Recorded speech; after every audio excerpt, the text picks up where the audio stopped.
नमस्कार विद्यार्थीगण। हम वर्ण पढ़ रहे थे। वर्ण के अंतर्गत हमने वर्ण की परिभाषा पढ़ी थी, वर्णमाला के बारे में पढ़ा था, वर्णों के भेद पढ़े थे, स्वर के भेद पढ़े थे, मात्रा के बारे में पढ़ा था। उसके बाद में हमने व्यंजन के बारे में पढ़ा था, व्यंजन के भेद हमने पढ़े थे। उसके बाद में हमने अयोगवाह, अनुनासिक और विसर्ग के बारे में हमने पढ़ा था। संयुक्त व्यंजन के बारे में आज हम संयुक्त व्यंजन के बारे में पढ़ेंगे। एक बार फिर से देख लेते हैं। अयोगवाह, अयोगवाह किसे कहते हैं? जो वर्ण न तो स्वर होते हैं न व्यंजन होते हैं, उन्हें अयोगवाह कहते हैं।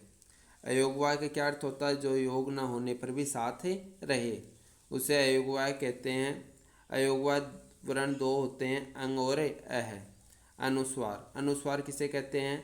अनुस्वार का प्रयोग स्वर और व्यंजन के ऊपर बिंदु के रूप में किया जाता है, जैसे कंघा, पंख, जंगल, संसार, चंदन, बंदर आदि। यानी जो भी हम शब्द लिखते हैं उसके ऊपर बिंदी लगती है, उसको अनुस्वार कहते हैं। अनुस्वार का उच्चारण करते समय वायु केवल नाक से बाहर आती है। इसके बाद हमेशा कोई व्यंजन आता है। अब स्पर्श व्यंजनों के पंचम वर्ण के स्थान पर अनुस्वार का प्रयोग होता है, जैसे अंक लिख दिया, अंत लिख दिया। यानी इसमें न आ रहा है लेकिन इसमें क्या दे दिया? अनुस्वार दे दिया। जैसे चंचल में न आ रहा है तो इसमें ऊपर अनुस्वार दे दिया। भूकंप में म आ रहा है लेकिन यहाँ पर अनुस्वार दे दिया। इसे अंडा लिखा हुआ है तो इसके ऊपर अनुस्वार दे दिया। संपूर्ण इसमें मय के स्थान पर इसमें क्या दे दिया? अनुस्वार दे दिया। तो यानी कहने का मतलब है अनुस्वार का प्रयोग है वो किसी भी शब्द के ऊपर जो अपन बिंदी लगाते हैं ना, उसको अनुस्वार कहते हैं। और अनुस्वार का जब हम उच्चारण करते हैं उस समय वायु कहाँ से बाहर आती है? नाक से बाहर आती है।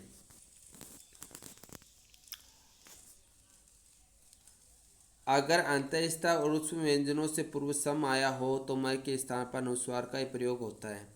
अंतःस्थ व्यंजन जानते हो ना, यह लव व्यंजन होते हैं, वो अंतःस्थ व्यंजन होते हैं। उष्म व्यंजन जानते हो, श, श, स, है, ये उष्म व्यंजन होते हैं। तो इनसे पहले यदि सम आता है ना, तो वहाँ पर किसका प्रयोग हो जाएगा? अनुस्वार का। जैसे वह कौन सा है? उष्म व्यंजन है। सॉरी, अंतःस्थ व्यंजन है, अंतःस्थ व्यंजन है तो इसके ऊपर अनुस्वार आ गया। इसमें श उष्म व्यंजन है, इसके ऊपर अनुस्वार आ गया। है भी उष्म व्यंजन है तो इसमें भी अनुस्वार आ गया। ल कौन सा व्यंजन है? अंतःस्थ व्यंजन है तो इसके ऊपर अनुस्वार आ गया। क्यों आ गया? क्योंकि इनसे पहले क्या आ रहा है? सम आ रहा है। इसमें देखो सम, और सम के बाद में क्या आ रहा है? ये आ रहा है, यानी अंतःस्थ व्यंजन आ रहा है तो इसका अनुस्वार हो जाएगा। और सम के बाद में र आ रहा है। र कौन सा होता है? अंतःस्थ व्यंजन होता है, इसलिए यहाँ पर भी क्या आ रहा है? अनुस्वार आ रहा है। अब आता है अनुनासिक। अनुनासिक किसे कहते हैं? इसे चंद्रबिंदु भी कहते हैं। जिस ध्वनि का उच्चारण करते समय वायु नाक और मुंह दोनों से बाहर आती है उसे अनुनासिक कहते हैं। इस ध्वनि को प्रकट करने के लिए चंद्रबिंदु का प्रयोग किया जाता है, जैसे चांदनी, कांच, सांप, पांच, ये सारे शब्द है ना। ये इसमें देखो सब में चंद्रबिंदु लगा रखा है। चंद्रबिंदु किसको कहते हैं? इसको अनुनासिक भी कहते हैं। और अनुनासिक का हम जब उच्चारण करते हैं तो वायु व नाक और मुंह दोनों के द्वारा बाहर आती है। जिन शब्दों पर कोई मात्रा लगी होती है वह अनुनासिक के लिए केवल बिंदु का प्रयोग होता है। जैसे मैं के ऊपर मात्रा लगी हुई है एक ही, तो यहाँ पर बिंदु का प्रयोग हो गया। मैंने, यहाँ पर भी मात्रा के ऊपर बिंदु का प्रयोग हुआ है। हमें, भैंस, घोंसला, पिंजरा।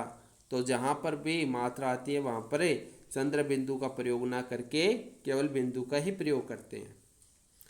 अब आता है विसर्ग। विसर्ग, इसका उच्चारण है की तरह होता है। विसर्ग का उच्चारण किसकी तरह होता है की तरह होता है। इसका प्रयोग केवल संस्कृत से हिंदी में कुछ तत्सम शब्दों में होता है, जैसे पुनः, मूलतः, फलतः, अंतः आदि। अब आता है संयुक्त व्यंजन। संयुक्त व्यंजन जब दो व्यंजनों के बीच कोई स्वर ध्वनि नहीं होती तो वे जुड़कर उच्चारित होते हैं, ऐसे व्यंजन संयुक्त व्यंजन कहलाते हैं। अक्ष, त्रय, ज्ञ और सरह संयुक्त व्यंजन है, जिनके बारे में आप पहले पढ़ चुके हैं। तो संयुक्त व्यंजन के बारे में मैंने आपको बताया था, है ना, कि अक्ष है ये क और स से मिलकर बना है, त्र है ये त और र से मिलकर बना है, ज्ञ है ये ज और न से मिलकर बना है, और सरह ये स और र से मिलकर बना है। ऐसे भी संयुक्त व्यंजन इनके अलावा और भी होते हैं, जैसे द है ये द और य से मिलकर बना है, क है ये क और य से मिलकर बना है। जिसके अंतर्गत द की बात करते हैं तो विद्यालय, उद्योग, विद्यार्थी, उद्यम, और क से क्या, क्यारी, क्योंकि। ठीक है। व्यंजनों को स्वर रहित बनाने की निम्नलिखित विधियां हैं कि स्वर न आए तो इन व्यंजनों को हम आधा लिख देते हैं। सभी यहाँ पर सभी व्यंजन आधे लिखे हुए हैं, आधे लिखते हैं। जैसे ख्याति, ख्याति में ख आधा है, ग्वाला, ग्वाला में ग आधा है, विघ्न, घ में आधा है, अच्छा, च आधा है, ज आधा, ज्वाला में, चंचल में अण आधा है, अंडा में अण आधा है, पत्थर में त आधा है, पथ्य में थ आधा है, ध्यान में ध आधा है, न्याय में न आधा है, प्यार में प आधा है, डिब्बा में ब आधा है, अभ्यास में भ आधा है, सम्मान में म आधा है, सैया में य आधा है, व्यापार में व आधा है, स्वान में स आधा है, कष्ट में स आधा है, रास्ता में स आधा है। तो कहने का मतलब है जहाँ पर हमें आधे अक्षर लिख देते हैं, यानी उसमें व्यंजन की आवश्यकता, व्यंजन होते हैं उनको हम आधे भी लिख देते हैं, उसमें स्वर जोड़ने की आवश्यकता नहीं होती। क और फ का अंतिम अंकुड़ा आधा कर देते हैं, जैसे शक्ल, ही, क्योंकि, दफ्तर, हफ्ता। जिन व्यंजनों में पाई नहीं होती उनके नीचे हलंत चिन्ह लगा देते हैं, है ना, जैसे ट, ड, द है, ये जैसे मिट्टी है, गड्ढा है, चिन्ह है, ये लगा रखे हैं। यदि किसी व्यंजन के नीचे हलन चिन्ह लगा दिया जाता है तो वह आधा हो जाता है, यानी स्वर रहित हो जाता है। दो समान व्यंजनों से बने संयुक्त व्यंजन को द्वित्व व्यंजन कहते हैं, जिसमें अण, अण, ज है के अतिरिक्त सभी अल्पप्राण, अल्पप्राण मतलब है जिनमें अल्पप्राण पढ़े थे ना, कौन कौन से वर्ण होते हैं अल्पप्राण, किसी वर्ग का पहला, तीसरा और पांचवा वर्ण है वो अल्पप्राण होते हैं। अल्पप्राण स्पर्श व्यंजन, स्पर्श व्यंजन कैसे लेकर मैं तक के व्यंजन होते हैं स्पर्श व्यंजन। अंतस्थ व्यंजन यर लव अंतस्थ व्यंजन होते हैं उस व्यंजन श स है, ये चार उस व्यंजन होते हैं, तो इनके द्वित्व हो सकते हैं। तो इनके द्वित्व यहाँ पर बता रखे हैं कि किस प्रकार से ये बने हैं। जैसे कै की बात करें तो मक्का, चक्की, पक्का। गै की बात करें सुग्गा, झुग्गी, गामार। जय की बात करें कच्चा, बच्चा, सच्चा। जय की बात करें तो सज्जा, मज्जा, लज्जा। टय की बात करें तो मिट्टी, खट्टी, हट्टी। डय की बात करें गड्डी, लड्डू, अड्डा।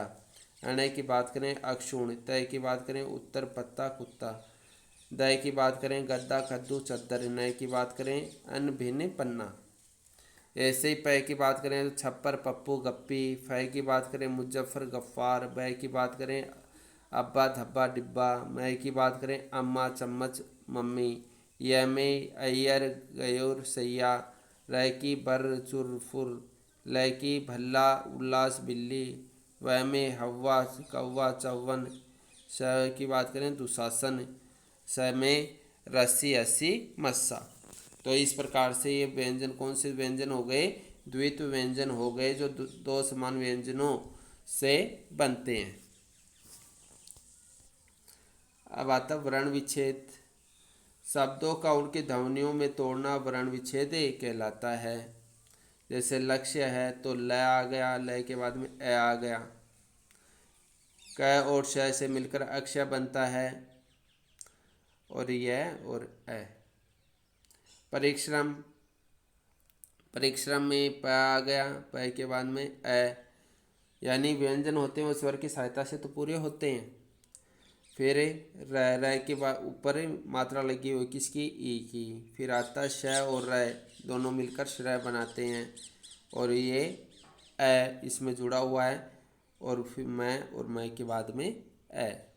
तो इस प्रकार से ये जो शब्द हो लिखे हुए हैं, इनको हमने वर्णों में अलग अलग बांट दिया। विज्ञान में वह के ऊपर मात्रा ई की लगी हुई, तो ई ज और न मिलकर य बनाता है, और उसमें आ की ध्वनि आ रही है तो आ लिख दिया।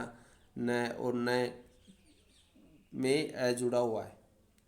मोबाइल में मैं में ओ जुड़ने पर मो हो गया। ब में आ जुड़ने पर बा हो गया। ई स्वर है। ल में ए जुड़ने पर ल पूरा हो गया। फ में ओ जुड़ने पर फो हो गया, और न में ए जुड़ने पर न पूरा हो गया। इस प्रकार से वर्ण विच्छेद किए गए हैं। तो हमने यहाँ पर क्या सीखा है, वर्ण भाषा की सबसे छोटी इकाई होती है, इसके टुकड़े नहीं किए जा सकते। वर्णों के निश्चित क्रम के व्यवस्थित समूह को वर्णमाला कहते हैं। जिन वर्णों का उच्चारण करते समय वायु बिना किसी रुकावट के मुख से बाहर निकलते उन्हें स्वर कहते हैं। स्वर की संख्या 11 होती है। उच्चारण में लगने वाले समय के आधार पर स्वर के 3 भेद होते हैं, ह्रस्व, दीर्घ और प्लुत स्वर। जिन वर्णों का उच्चारण करने में श्वास वायु रुकावट या घर्षण के साथ मुख से बाहर आती है उन्हें व्यंजन कहते हैं। स्पर्श के आधार व्यंजन 3 प्रकार के होते हैं, स्पर्श व्यंजन, अंतःस्थ व्यंजन और उष्म व्यंजन। श्वास वायु की मात्रा आधार व्यंजन के 2 भेद होते हैं, अल्पप्राण और महाप्राण व्यंजन। अनुस्वार का उच्चारण करते समय वायु केवल नाक से बाहर आती है। जिन ध्वनि का उच्चारण करते समय वायु नाक और मुंह दोनों से बाहर आती है वह अनुनासिक कहलाती है, इसे चंद्रबिंदु भी कहते हैं। यदि किसी भी व्यंजन के नीचे हलंत लगा दिया जाता है तो वह आधा आधा मतलब स्वर रहित हो जाता है। 2 समान व्यंजनों से बने संयुक्त व्यंजन को द्वित्व व्यंजन कहते हैं। अब आते हैं इसके अभ्यास प्रश्न। वर्णों के व्यवस्थित समूह क्या कहते हैं, तो वर्णों के व्यवस्थित समूह को वर्णमाला कहते हैं। निम्नलिखित में आगत वर्ण कौन सा है, तो ये ओ आगत वर्ण है। निम्नलिखित में अयोगवाह वर्ण कौन सा है, तो अयोगवाह वर्ण ये दोनों ही, ये तीसरा आ जाएगा इसमें। अंग और अ है, दोनों ही अयोगवाह है। निम्नलिखित में विकसित व्यंजन कौन से हैं, तो विकसित व्यंजन ये डाउट है। इसके बाद में आता है भाषा की सबसे छोटी इकाई कौन सी होती है, तो भाषा की सबसे छोटी इकाई वर्ण होती है। शव कौन सा व्यंजन है, तो स उष्म व्यंजन है। रे का प्रयोग केवल संस्कृत के तत्सम शब्दों में होता है। कौन शब्दों में होता है, तत्सम शब्दों में होता है। श्वास की मात्रा के आधार व्यंजनों के 2 भेद होते हैं। कितने भेद होते हैं, 2 भेद होते हैं। शब्द ध्वनियों से बनता है नहीं, ध्वनियों से तो वर्ण बनते हैं और वर्णों से शब्द बनते हैं, तो पहला तो गलत हो गया। आ ई उ ए ऐ ओ औ हर्ष स्वर है नहीं, ये तो दीर्घ स्वर हैं, तो दूसरा भी गलत है। ईश्वर व्यंजनों का उच्चारण करते समय वायु मुख के किसी भाग का स्पर्श करती हुई बाहर आती है, हाँ ये सही है, तो तीसरा सही हो जाएगा। अब स्पर्श व्यंजनों के पंचम वर्ण के स्थान पर अनुनासिक का प्रयोग किया जाता है, तो ये भी सही है। तो ऊपर वाले 2 गलत हो गए और नीचे वाले दोनों ही सही हैं। स्पर्श व्यंजन कौन से होते हैं, क च ट, ये स्पर्श व्यंजन है। हर्ष स्वर है, अ ई उ, ये हर्ष स्वर है, दीर्घ स्वर है। आ ई उ, ये दीर्घ स्वर है। अयोगवा है, अंग और अह को अयोगवा कहा जाता है। आगत वर्ण ओ फ और ज, ये आगत वर्ण है। अब आ गया था प्रत्यय के 3 उदाहरण लिखिए। तो स्पर्श व्यंजन के उदाहरण कैसे लेकर के मै तक के व्यंजन होते हैं वो स्पर्श व्यंजन होते हैं। तो इसके उदाहरण के अंतर्गत आप लिख सकते हो क लिख सकते हो, ख लिख सकते हो और ग भी लिख सकते हो। ये स्पर्श व्यंजन के उदाहरण है। अंतःस्थ व्यंजन की संख्या 4 होती है। कौन सी, य र ल व होती है, तो आप इसको य र ल 3 पूछे तो 3 लिख सकते हो। उष्म व्यंजन की संख्या 4 होती है। कौन कौन सी होती है, श स और है, ये 4 होती है उष्म व्यंजन की संख्या। अनुस्वार की बात करते हैं तो कंघा लिखते हैं अनुस्वार के अंतर्गत। अनुस्वार में कंघा, पंखा, जंगल, है ना, जंगल ऊपर लिख देता हूँ, जंगल, कंघा, पंखा और जंगल, ये अनुस्वार में आ जाएंगे। अब आता है बात अनुनासिक की। अनुनासिक के अंतर्गत चांद, चंद्र बिंदु आता है ना अनुनासिक में, चांद हो गया, कांच हो गया और सांप हो जाएगा, सांप। ठीक है, अनुनासिक में। अब बात आती है विसर्ग की, तो विसर्ग के अंतर्गत फलतः है, पुनः, फलतः है, पुनः और मूलतः है, ये विसर्ग के अंतर्गत आ जाएगा। ठीक है, अब पहला क्वेश्चन आता है वर्ण किसे कहते हैं। तो भाषाई व सबसे छोटी इकाई जिसके हम वो टुकड़े नहीं कर सकते उसे क्या कहते हैं, वर्ण कहते हैं। ह्रस्व और दीर्घ स्वर में क्या अंतर होता है। ह्रस्व स्वर तो वे स्वर होते हैं जिनका उच्चारण करने में कम समय लगता है, और दीर्घ स्वर वे स्वर होते हैं जिन स्वरों का उच्चारण करने में ह्रस्व स्वर से दुगुना समय लगता है। मात्रा किसे कहते हैं, तो मात्रा किसे कहते हैं, तो जब स्वर व्यंजनों के साथ मिलाकर लिखे जाते हैं तो उस समय स्वरों की मात्रा लगाई जाती हैं। आगे आता है कौन से व्यंजन अंतःस्थ व्यंजन कहलाते हैं। तो कौन से व्यंजन है, यह लव व्यंजन है वो अंतःस्थ व्यंजन है। अनुस्वार और अनुनासिक का अंतर स्पष्ट कीजिए। अनुस्वार और अनुनासिक में क्या अंतर होता है। अनुस्वार तो वो होते हैं जिनका उच्चारण करने में हवा, अनुनासिक में तो जब भी हम वर्णों का उच्चारण करेंगे ना तो उच्चारण करने पर हवा मुख और नाक दोनों के से एक साथ बाहर निकलती है, लेकिन अनुस्वार में हम जब वर्णों का उच्चारण करते हैं ना तो हवा सिर्फ नाक से निकलती है। ठीक है, समझ में आ गया। अनुस्वार में तो क्या है, हवा केवल नाक से निकलती है। वर्णों का हम उच्चारण करेंगे तो अनुस्वार में हवा कहाँ से बाहर निकलेगी, नाक से। और अनुनासिक में कहाँ से बाहर निकलेगी, अनुनासिक में हवा मुख और नाक दोनों के द्वारा बाहर निकलेगी। ठीक है, तो इन प्रश्नों को करना आपको, और इस वीडियो को अच्छी तरीके से देखना है और वर्ण को पूरे को याद करना है। धन्यवाद।